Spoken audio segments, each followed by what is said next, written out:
ফাঁসি চাই, ফাঁসি চাই,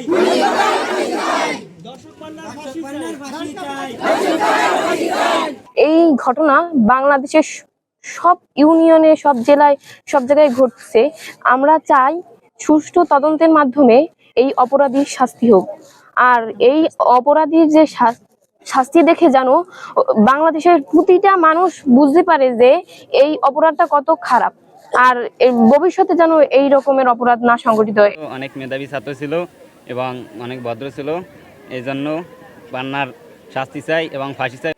সে আমাদের সাথেই ছোটোবেলা থেকে পড়ে আসছে এবং আমাদেরই ক্লাসমেট।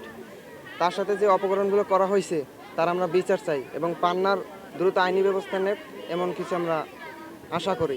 আমাদের সহপাঠী নাসরিন আক্তার, সে গত মঙ্গলবার আত্মহনন করেছে। মোনালিসা হেভি ফ্লো 15 পিস প্যাকেটের সাথে 8 পিসের একটি প্যাকেট একদম ফ্রি। আমরা যখন তার সংবাদ জানতে পারি, তখন সেখানে গিয়ে একটি চিরকুট পাই। তার চিরকুট মতে তার আত্মহনন করার কারণ পান্না। আমরা পান্নার সঠিক তদন্তের মাধ্যমে তার যে এই অপরাধের সুষ্ঠু বিচার চাই। দশম শ্রেণীর পড়ুয়া নাসরিন আক্তার আত্মহত্যা করছিল, যার পিছনে আত্মহত্যার পরে শোনা গেছে যে পান্না নামের একটা ছেলের সাথে জড়িত ছিল।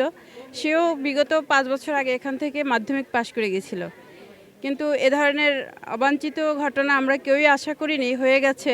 মেয়েদের সাথে এরকম যেন দ্বিতীয়টা না হয়, সেদিকটা মেয়েদেরও সজাগ থাকতে হবে এবং সেদিকটা মেয়েদেরকে আগে স্টেপ নিতে হবে। এবং সেই জায়গাটা থেকে মেয়েদের যদি অনড় থাকে তাহলে এরকম আর কোনো নাসরিন হবে না। তা আমরা চাই যে নাসরিনের মতন আর কোনো মেয়ের যেন জীবন এভাবে ছন্নছাড়া না হয়ে যায়, এভাবে অকালে মৃত্যুবরণ না করে। আর যে ঘটনাটা ঘটছে তার জন্য আমরা যথোপযুক্ত শাস্তি দাবি করছি স্কুলের পক্ষ থেকে। সে একটি চিরকুট লিখে দিয়েছে যে